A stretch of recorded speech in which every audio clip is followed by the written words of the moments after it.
Hey there, my name is John Siskovich, and my business has had to adapt to the coronavirus. We are following all the CDC and WHO guidelines, and I want to talk about how we've gone through just kind of our overview of our beer distribution and farm distribution model, and then how we've adapted to this virus. I'm going to show you a very specific case study on how we do curbside pickup. And that will apply to you if you've been doing on-farm sales. Maybe you pick up a tip or trick on here that will help you weather the storm.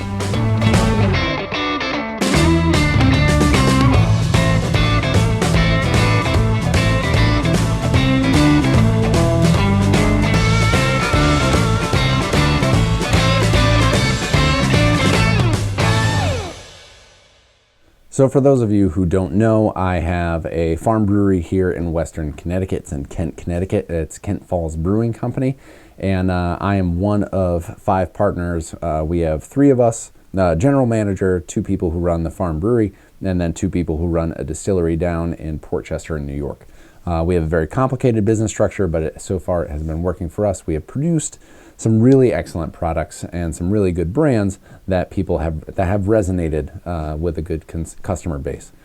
We distribute locally in Connecticut, and then we have on-site sales. We're going to focus on the farm brewery here. We do on-site sales with a tasting room that has a small farm store, and then we distribute to Connecticut to liquor stores, bars, restaurants, all of our own volition. We have our own distribution license, and then we have out-of-state distributors, primarily in New York and Massachusetts. But 85% of our business right now is in Connecticut, which is great. Also, 100% of the grain that we use in our beer is grown and malted between Connecticut, Massachusetts, and New York. We're one of the only breweries that can claim and actually back up that we have source 100% of our grain input locally within probably a 100-mile radius. So we're really proud of that. With this virus, our distribution channels, we can't sell to restaurants anymore. Bars have been shut down. Now they've been allowed to sell to-go beer, so we've been getting some orders there. But all of our draft beer and keg sales has really dried up, and that's a large part of our business. We also can't have people on premise drinking beer out of glasses at our tasting room because we're not allowed to have gatherings. It's ill-advised with this virus. So we've had to adjust some of our business model in order to accommodate safety guidelines that are good for all of humanity. So one of the ways we're doing that is curbside pickup, or we're calling it barnside pickup. So if you go to our website, kentfallsbrewing.com, you'll see barnside beer pickup, and we made it barnside because literally our tasting room was in an old dairy barn, and on the side of it is where we're doing our pickup. And the way we structured it, we have information on our website, we've done social media posts, and we've put together infographics of where to park, how the system works, and that is what I'm going to lay out for you here, and just letting you know how we've shared this across all of our multimedia assets, social media, website, email list.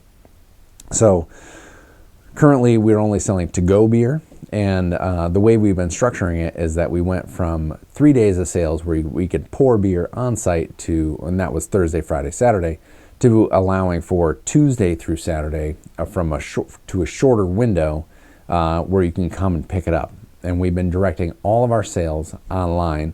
So on our online store, you can purchase your beer, your t-shirts, or whatever you want. You can also buy chickens, eggs, pork, and that's most of what we have for sale right now, chickens, eggs, and pork, because that's what we're growing. You can pre-order it, and that way there's no cash transaction at the pickup zone. And if you don't pre-order it and you come there anyways, we can take a credit card, you speak your credit card number, and somebody punches it into Square Register. We've been using Square for all of our transactions. And then, someone will go get it and bring it. You pop the trunk of your car, the trunk pops open, we put it in your car. We have sanitization protocols for washing your hands, washing all of our stuff, making sure everything is clean and clear, and appropriate distance is kept. And we put it in the trunk of your car, shut the door, and then you're on your way. Any sales that don't complete by the end of the week, we will refund automatically. And if you want to order it again for next week, you can do that. but just so we don't have somebody who I ordered 3 weeks ago and I was coming to pick up now, was we have to manage inventory pretty tight. And with things progressing so quickly, we want to stay on top of what has been sold, what's here, and what is going out. So on our website, if you want to go check it out, if this is timely when you're watching this, kentfallsbrewing.com, you can see barnside pickup with information on what we have available and how you can pick it up. And then switching over to Google Maps here, just to give you guys a view, this is our farm right here. This is our tasting room with the area in the back. You would come up the driveway, stay to the right, and you pull up here. Somebody is waiting at the tasting room where we have inventory. They will come up to your car. You will say, hey, my name is Joe Schmo. I ordered XYZ. And they'll say, oh yeah, I have you on the list right here. Let me go grab it for you.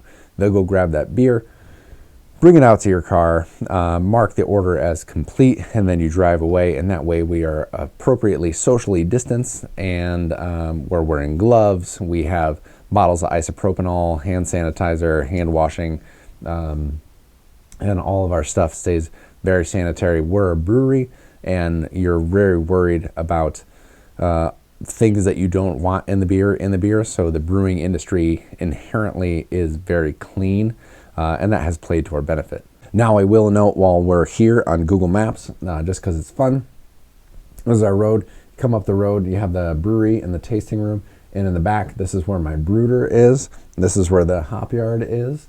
And then if you look at the back field right here, you can see this is where a batch of chicken tractors went through, and on satellite images and Google Maps, you can actually see the difference in the field where the chicken tractors have been, which is kind of fun. The grass grows back greener, lusher, and it's just a very exciting time. You got to look for those little moments of happiness and positivity in such a crazy time, because, you know, why not? We're all going through some stuff right now. Might as well keep it on the light side. So we are using Square Register. We're doing pre-sales on our website. We can check people out there, where we take, either they waive their credit card and don't touch anything, but they can waive it over a card reader, or they say their credit card and we can punch it into the computer manually, but there is no person-to-person contact, and that has been working. And then we just put up on social media and our website what we have available. We update the inventory regularly, and we have a customer base who has been really interested in our beer, very loyal, loves what we're doing, and has been very supportive, and that has been working for us. What I would like to know is, if you are a farmer, how are you surviving in this COVID-19 lifestyle? This is going to go on for a while. We're kind of not in the COVID snowstorm. We're in the COVID winter, where this is going to stick around for several months. So I would like to know if you have an interesting story or workaround for how you are selling to customers and following the WHO and CDC guidelines. I would like to hear in the comment section, or you can reach out to me. We can make a video about it here on YouTube to help other people adjust their big business practices to accommodate for the rough times that we're in right now. I hope you are staying happy and healthy. I hope everything is good for you, at least. I hope all your family and friends are safe and healthy. And that's what I got for now. No plugs, no anything other than stay tuned to the YouTube channel. I'm going to be sharing some case studies of some other farms that I've been talking to about how they've either were structured for this really well ahead of time or have adjusted their sales. And we're going to talk about that here so that we can all learn and grow together, keep producing healthy food and giving it and getting it to people who need it. Thanks for taking the time to watch the video, and until next time, I will see you out in the field.